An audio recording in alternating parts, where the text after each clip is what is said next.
Well, welcome back to another reading of George Orwell's 1984. We're on part 3, chapter 3. And the first two chapters of part 3 have been rather depressing. Winston Smith is in jail, incarcerated for what he believes might be anywhere from weeks to months. He has no idea.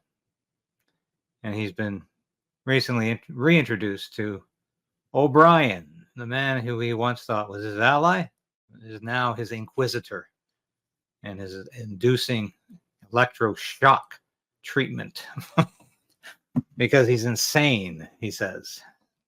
That Winston Smith, that is. O'Brien says Winston is insane because he doesn't think 2 and 2 make 5 if the party says so. But the torture persists and the constant monologue from O'Brien persists. And I was saying the other day how this book reads over the years. And I hope you've seen what I've seen as we've gone through this. We're nearing the end of the book.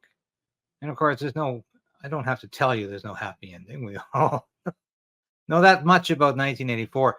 But I'm amazed, just amazed, at how elements, whole chapters of this book appear much more vivid and lucid and relevant reading them in 2023 than they did when I last read the book,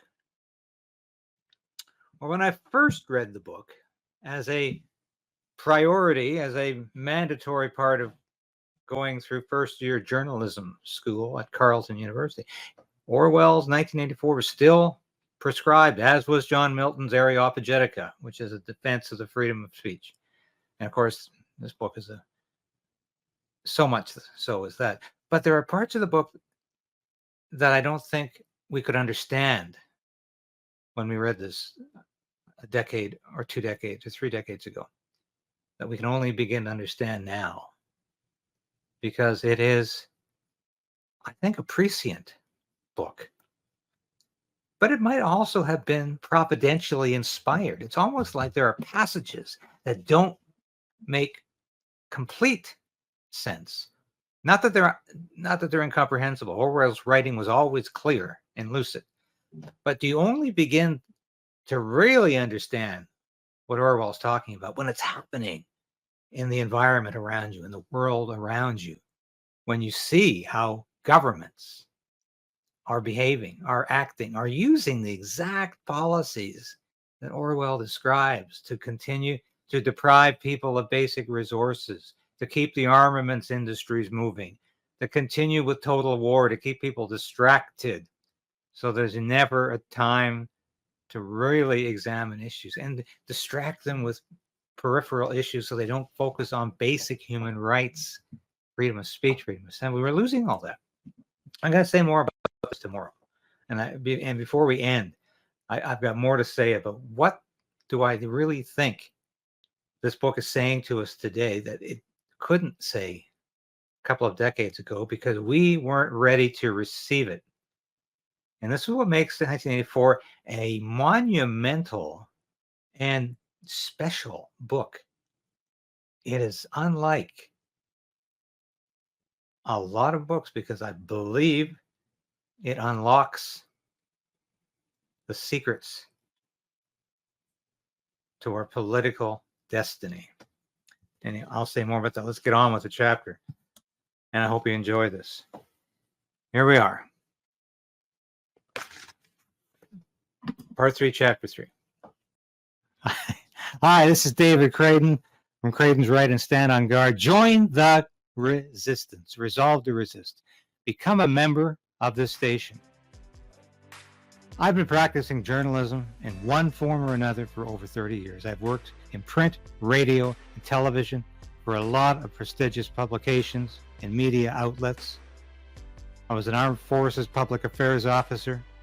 I worked in Parliament Hill. I know how Ottawa works, and I know how corrupt federal government can be. But you can play a part in opposing Justin Trudeau's government and Justin Trudeau's plans for Canada. You can become a part of the Craydens Right Resistance. Now, I urge you today, please support this station in any way you can.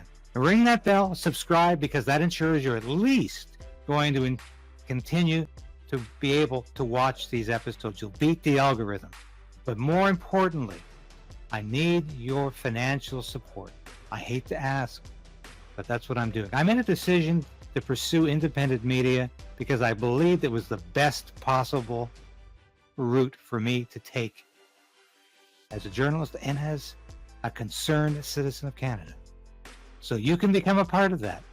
And at only $5, you can become a part of that on YouTube, on Substack, and with Buy Me a Coffee, a one-time donation.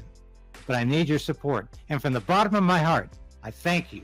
If you've already done that, if you're already supporting a station, thank you. But if you haven't,